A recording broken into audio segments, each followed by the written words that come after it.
Welcome back to QuietKat's video series on maintenance. In this video, we're going to show you how to fix a broken chain, the Connex chain tool.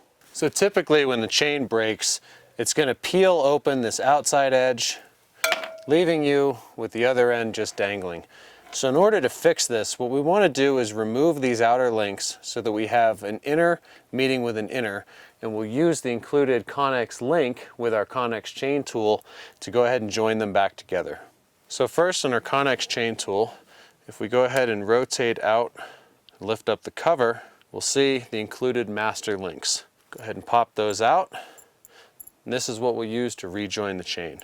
Next, we're going to unscrew our tool to go ahead and pull our pin driver back.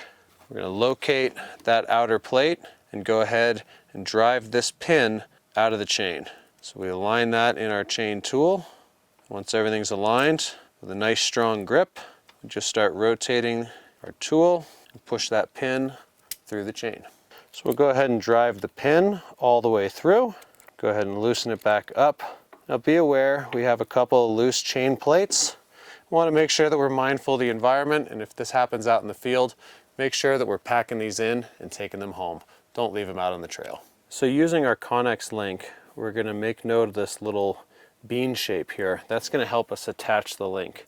You notice that each side also has a post.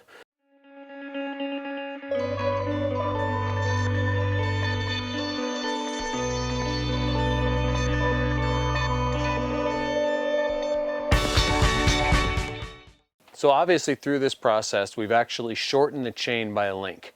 Now, doing this repair once, twice, or 3 times is okay, but no more than 3 times because we don't want to shorten the chain too much. If you get to that point, it'll be time to replace the chain.